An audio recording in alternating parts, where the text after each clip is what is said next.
Di dalam gereja Katolik bebas tidak ada dogma. Doktrin ada, tetapi dogma tidak ada. Nah, di dalam gereja Katolik bebas tidak ditekankan untuk adanya pengakuan dosa dan sebagainya. Gereja Katolik bebas mengajak semua umat saling mengasihi satu sama lainnya dan saling menghormati satu sama lainnya, menghormati sesama umat manusia, terutama menghormati semua agama. Dalam tata cara liturgi, gereja Katolik bebas juga memiliki perbedaan yang mencolok dengan gereja Katolik lain. Misalnya, asisten imam saat misa bisa seorang perempuan. Bahkan, umat agama selain Katolik juga dapat menerima komuni. Sayangnya, tim tidak diperkenankan mengambil gambar saat misa atas perintah uskup karena kekhawatiran penyelewengan narasi.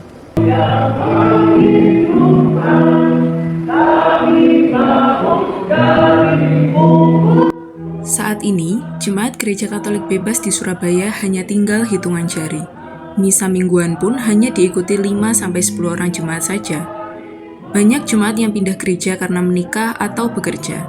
Di satu sisi, gereja ini juga tidak berusaha menarik jemaat, melainkan jemaat datang karena niat mereka sendiri.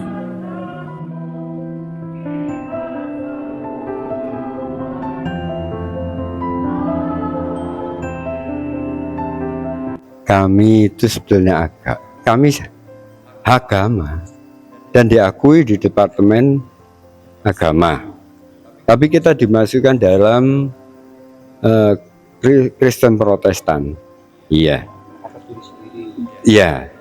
jadi kita tidak diterima di Katolik, kita diterima di Bimas Kristen Protestan. Kita sudah bersyukur, tetapi kita masih dicatat di dalam pemerintahan, kita dinaungi oleh Bimas Kristen Protestan, jadi kita masih berdiri sendiri, eksis, dan kita tidak maksudnya tidak selalu memperkarakan itu. Iya, kita terima, itu sudah menjadi jalan kita. Liberal Catholic Church ini saya bandingkan dengan Katolik Roma. Roma Katolik itu dogmatis banget. Jadi orang yang syariat sampai tingkatan Gus Dur sekalipun kudu nurut sama dogmanya gereja, nggak boleh melenceng. Jadi misalnya kita mau punya pendapat yang lain yang sesuai dengan hati nuranimu atau ingsun sejati atau nur ilahimu yang ngomong, nggak boleh, sudah selesai. Harus nurut dogmanya agama gitu. Ya, kalau di gereja kita nggak. Prinsip utama gereja yang pegang. Tapi application ke dalam hidupmu sehari-hari itu yang syariat silahkan, yang tarekat silahkan, hakikat ya silahkan dipakai secara menurut kalian masing-masing. Di situ letak liberalnya.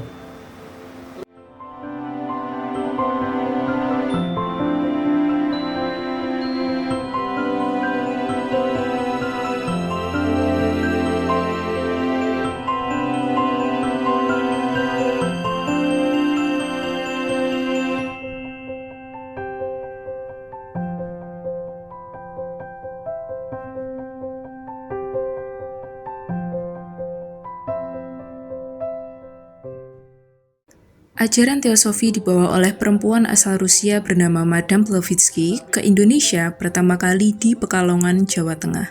Lalu di Surabaya, resmi didirikan Loji Teosofi pada tahun 1927 dan masih bertahan hingga sekarang. Teosofi berasal dari dua huruf, yaitu Theos dan Sophia. Theos itu artinya Tuhan atau ilahiyah, sedangkan Sophia itu adalah kearifan. Jadi teosofi adalah kearifan ilahiyah, dan teosofi bukan agama. Jadi suatu ilmu pengetahuan, sekaligus membangun watak dan pengabdian. Dan teosofi mempunyai 3 tujuan utama, yaitu 1, mengadakan inti persaudaraan antara sesama manusia, tidak mandang bangsa, kepercayaan, warna kulit, kasta, agama, dan sebagainya. Tujuan kedua itu mencari persamaan di dalam religi sains dan filsafat. Yang ketiga baru mengembangkan potensi-potensi ilahi yang ada di dalam diri manusia untuk dikembangkan. Di ajaran teosofi, konsep karma dan reinkarnasi menjadi dasar pemahaman spiritual. Teosofi juga percaya bahwa ada alam lain selain dunia nyata. Namun, surga dan neraka bukan menjadi tujuan akhir manusia, melainkan pembebasan spiritual atau moksa. Kita manusia ini sekarang sudah sempurna seperti bapak kita yang ada di tidak tahu di mana itu. Dulu sudah sama, cuma kita disebut mikrokosmos, ini disebut makrokosmos. Tapi apa yang ada di dalam makrokosmos semua ada di situ. Untuk pengembangan terus akhirnya kita pelan-pelan kembali ke sini. Tujuannya ada itu.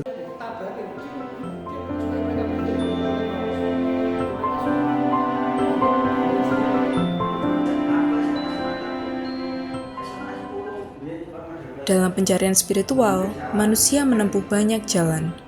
Teosofi dan Gereja Katolik Bebas menawarkan pandangan yang unik. Mereka menekankan kebebasan berpikir, keilahian dalam diri manusia, dan keterbukaan terhadap berbagai sumber kebijaksanaan. Bagi sebagian pemeluk agama lain, ajaran ini bisa terasa bertentangan dengan keyakinan yang telah lama dipegang. Namun, di balik segala perbedaan, manusia dalam kerinduannya akan makna tidak akan pernah berhenti mencari.